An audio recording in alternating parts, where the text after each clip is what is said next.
folks think I'm crazy. A lot of people think we're all crazy.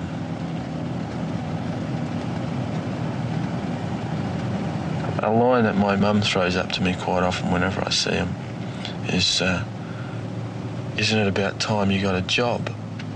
And I figure I've got one. At my age, there aren't too many guys who've got the responsibilities that I've got.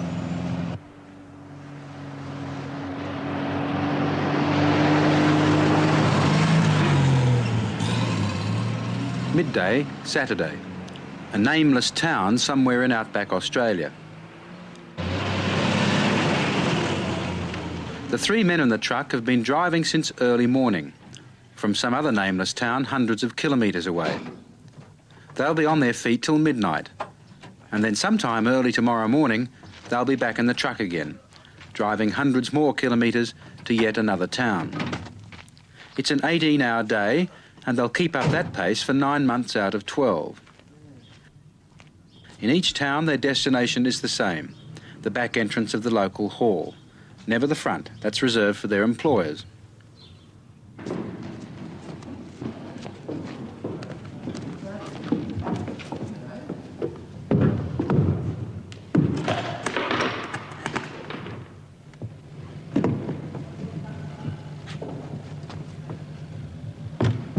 Three o'clock in the afternoon. 3.5 tons of gear have been lugged into the hall. Musical instruments, the sophisticated electronic equipment to make those instruments ear-splitting loud, kaleidoscopic props to bend the kids' minds as well as their ears. We started on it, what, 2 hours ago? A bit over 2 hours. 2 hours? Oh, 3. What time is it now? It's about, yeah. 4:30. We were here at 12:30. Yeah, we got in at 1, about 3.5 hours. But we've been slack. The way things are going with the support band late with some equipment, it looks like we're going to finish when the show finishes. So we'll probably be out of here by 1:30, 2 o'clock if we're lucky. So there it is. 8 hours driving, 3 hours to set up the equipment, 2 hours to rehearse, 4 hours to work the show, 2 more hours to lug the equipment back onto the truck, and then the whole thing starts over again. Their employers are a highly successful touring rock group, and they're making a lot of money right now. They call themselves Hush. You say that you love me all of the time. You say that you need me. You'll always be mine. Ooh, I'm feeling. Up front, in the spotlight, Hush turn the kids on as they always do. And in the wings, the roadies keep the show running smoothly. Head roadie is Philip Eastick, 23, former law student. He works the sound. You'll never be blue. You have no Philip's brother Mike, 18, special effects and lights. I'm feeling. Dave Horton, 29, an old pro from the European pop circuit. He's the troubleshooter, with a watching brief to fix things up when they go wrong, quickly. That's your mind. Hey, the other girls. The roadies get no applause, no fan mail from the teenagers who pack the halls. Their job is indispensable, but they themselves are not. One mistake and it's out the door. So why do they do it? You do it because you'd rather do this than anything else. You'd rather sort of beat your brains out day in and day out, 18, 19, sometimes 24 hours a day, because it's what you like to do. You like to put on a show. It's hard work, it really is, but you like to put on a show, and you like to. Really, it's a test. It's I don't know whether it's ego or what it is, but it's a test of yourself to see just how much you can endure or put up with and still make it happen, and make it happen as well as it can happen.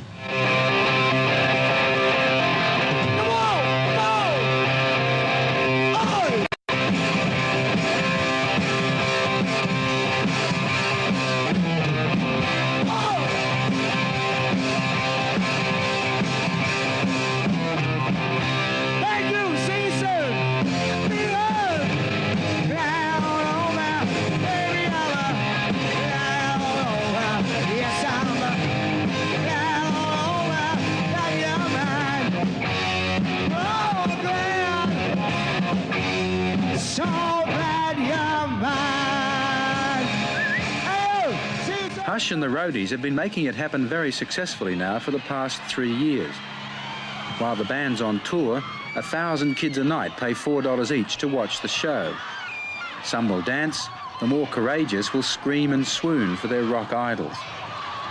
Enough of the excitement rubs off on the roadies to make them believe it's all worthwhile.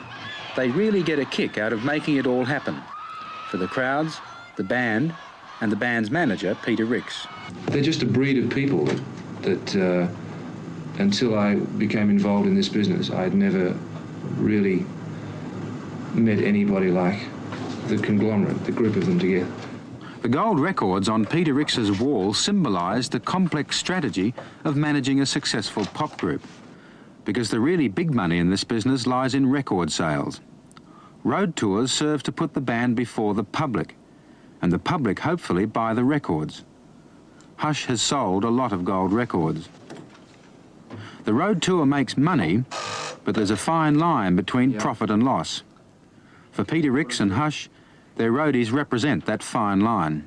On a tour, a Hush tour of Australia for 3 months, we will go from Darwin right around Australia to Perth. And during that time we might do 80 or 90 shows, and if just once on that tour the road crew don't make a show or roll a truck or blow up the PA and make a mistake in that area, then we're going to start really balancing on the edge of success or failure. I think the only real problem that we encountered was one mic lead that went out. That was sort of overcome fairly quickly, and Michael had a problem with someone throwing something at the band. He sorted that out and put him outside the door fairly quickly. We had some little darlings in the crowd tonight throwing on some lollies, and I very quickly caught hold of them, threw them out, none too gently, because they can do a lot of damage with that by hitting the guys in the eyes, things like that. I also noticed that Jacques got a cigarette end in his hair at some stage. Luckily, Keith got to that before I did and extinguished it. The kids like to enjoy the show, but I really don't enjoy having them becoming part of the show. They should sit back or stand up or whatever they're doing and just watch it. Road crews love their bands.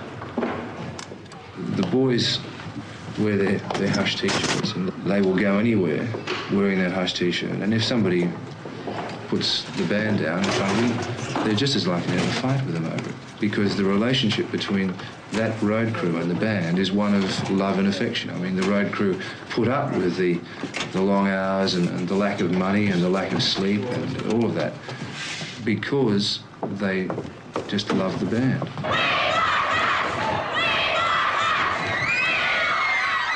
Jeff Shoecraft, the tour manager, is a different sort of roadie. While the others look after the equipment, Jeff looks after the band.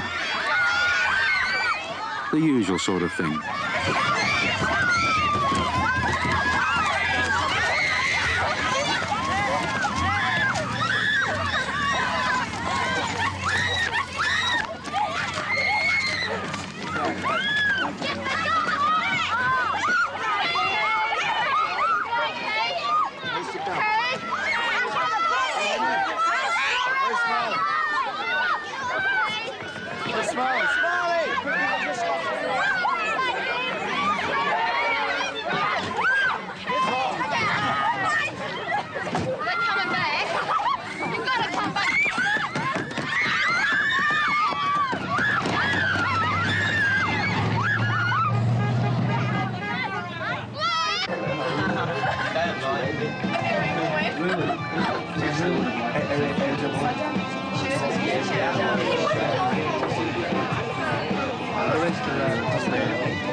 Having gained the refuge of the motel, selected fans are permitted to come a little closer. For the band, the day's work is over, but Shoecraft's responsibilities have just begun. He makes sure the players get enough sleep, he looks after tomorrow's transport and accommodation, and does the books. He's servant, jailer, and accountant, handling nightly several hundred times his own salary on behalf of his employers. His nickname on tour is Mother. You know, like, once everybody comes back to the motel, you know, we've whisked them away from those girls, you know, all those girls there. God, how have we got out of know. But getting them back is one thing, you know, and then getting them into their rooms, or basically once we come back, whatever we want to do is our own business or the boys' own business, you know. I've left them in the room just up there then. Sometimes you can work till about 3 in the morning if it's a big gig, like tonight, you know, there were well over 1,000 people there, so there's a lot of things to do.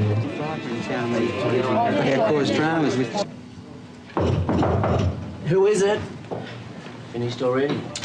The truck is packed. Tomorrow, the drive now it's about 270 kilometres or something, I think.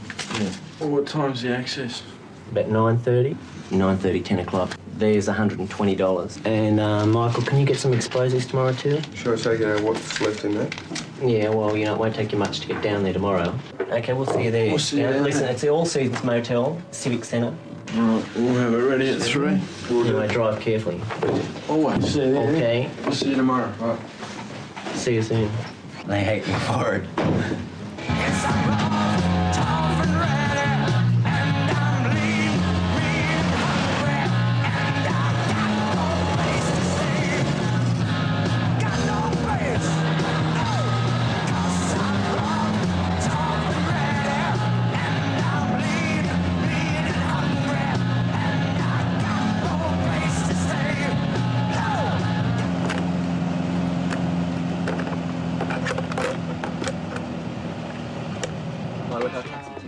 While the players play on into the night, the roadies head off for the next town. The teenage fans, dazzled by the surface glamour of the pop world, would give anything for the roadies' jobs, swinging around the country with a top rock group. The reality, of course, is quite different. Long hours, dusty, smelly truck cabins, strained backs, skin knuckles, rubbishy takeaway food. No sleep, no glory. As the cliche goes, just another show in just another town.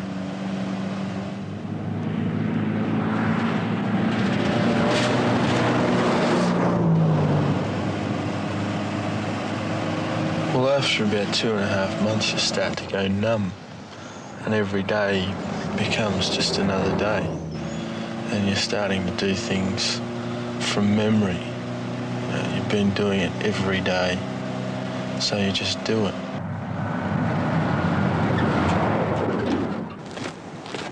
You figure out how far you've got to go, you just do it.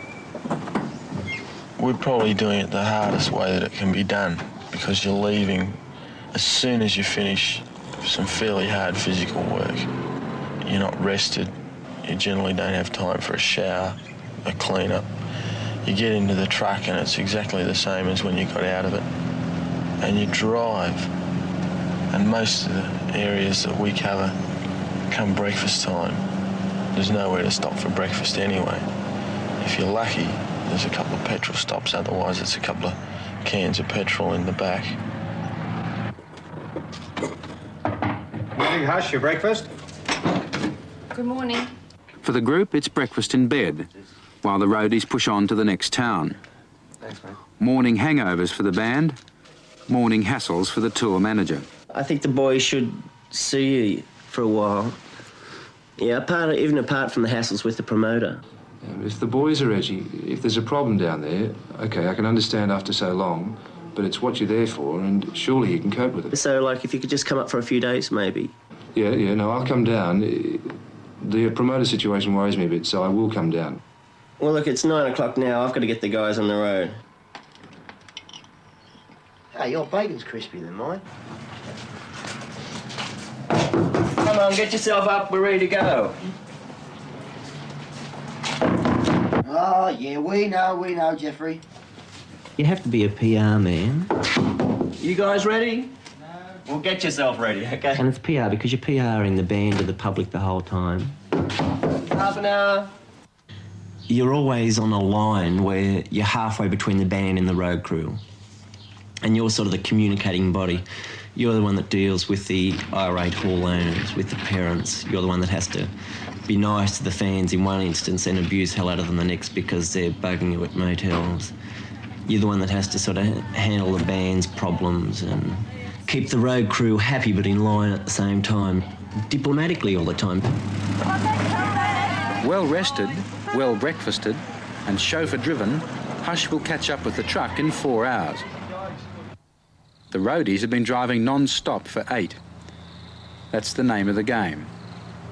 With thousands of starry-eyed kids longing to call themselves roadies, the 3 workhorses of Hush are a highly dispensable item in the cold-blooded economics of pop. For the work they do, the 3 men are paid a pittance, about $1 an hour. We should be making a lot more money and living better and all the rest of it. When you talk about being fair, I think in terms of it'd be nice to have another guy on the road so that there'd be 4 of us instead of 3 of us. And it's unfair that they won't give us one. But at the moment, that one guy would be the difference between making and breaking it financially for all of us.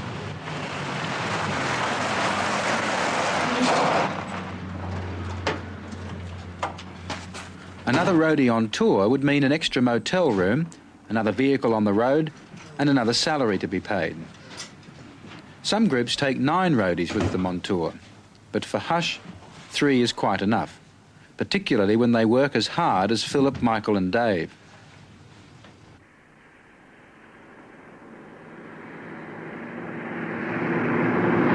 Hush, in fact, are extremely keen students of business efficiency. For a brief period, it was a 5-piece group. The 5th member meant extra food and equipment and a very tight squeeze in the touring car. The 5 soon became 4 again. Like any high-risk enterprise, you keep your overheads to a minimum and you make as much money as you can. So much the better if the chiefs can get the Indians to work almost for the love of it, with a little reflected glory thrown in. We abuse the road crew a lot. I don't think I'm wrong in saying that they have to expect it, you know, because let's face it, if they were just normal truck drivers, if we just hired a truck driver who had to drive from Toowoomba to Cooma overnight or something, and have no sleep, have done a show, drive there, and then as soon as they get there, set up, ready to do a show with no mistakes, you know, we'd be paying out a fortune. These 3 guys have been with us a long time at the moment, you know, and it's very rare that you find people who stay part of our road crew because of the amount of work that's involved. We don't pay a fortune to these guys, and we can't, you know. It's just that's just all there is to it. You know? I mean, if we had to pay them what they were actually what they'd have to get. Hours they work. Be careful now. Yeah, be careful what you're saying. Well, you know, what they'd have to get still, you know, they'd be earning a lot more money than we would be.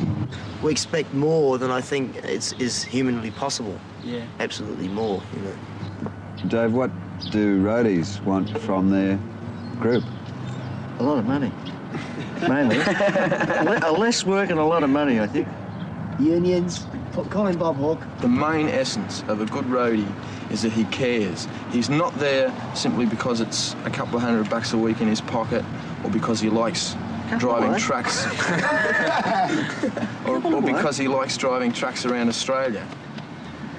He's there because he cares about where the band's going, he cares about his own particular field, and he cares about all the individuals. Like, he's involved. He's not just a worker. He's involved in the whole thing. He used to play fiddle. He used to play fiddle, actually. I'm doing it for a couple of $100 a week. You know, it's simple. When people come up and ask him, does he work with the band? He says, yeah. And they ask him, what do they play? What does he play? He says, second fiddle, usually. that's true.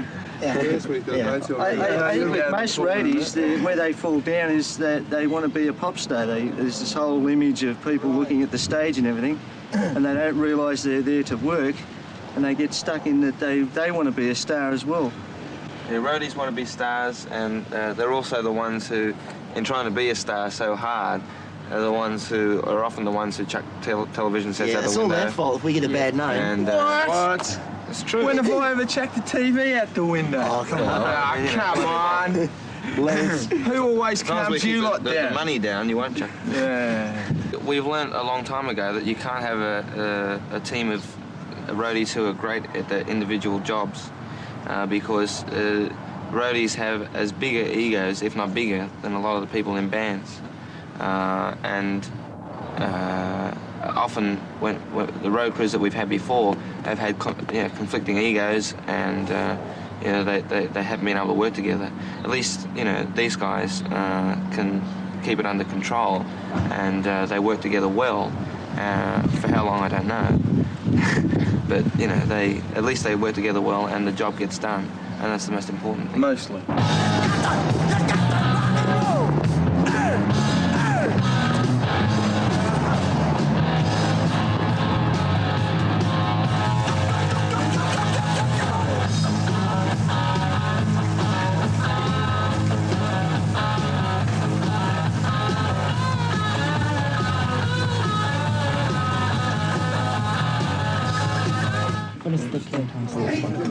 How are you going? All right?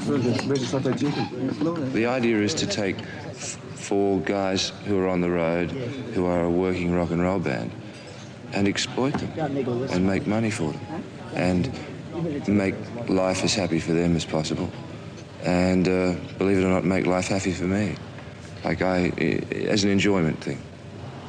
Exploitation seems a pretty hard word for that. No, it's just that it's not always relevant, nor is it ever very often used for entertainment, but it's the truth.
Backstage at all. The band, the road crew and myself, that's all that's on stage during the performance. A kid could run on stage and the gush of flame could just come out and flash them in the face. You've got to have eyes in the back of your head as well as in the front of your head.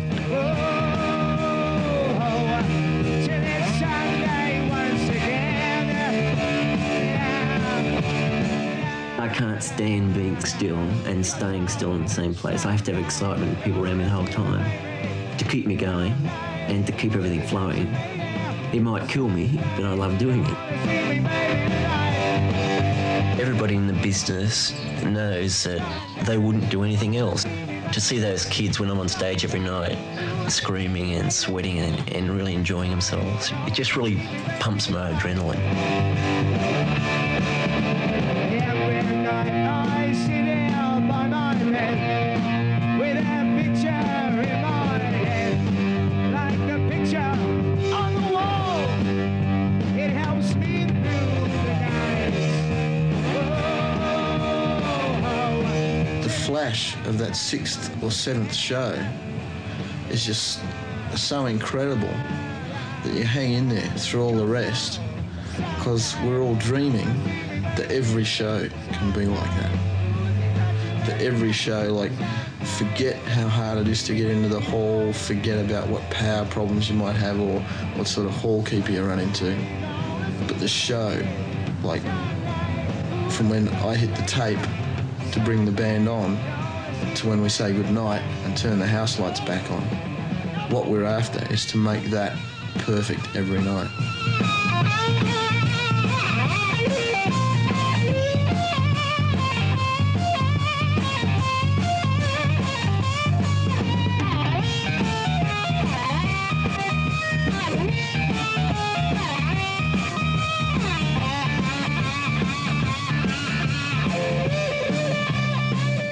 In a world where the failures vastly outnumber the success stories, Hush are very good at their job. They survive, and they make money, and they look like staying around for some time to come. Philip Eastick came to Hush as roadie number 28 and lasted longer than anyone else. During the 8 weeks it took to make this film, Hush acquired a new bass player, dumped their manager, dropped their former lighting man, and moved through roadies 29, 30, 31, and 32.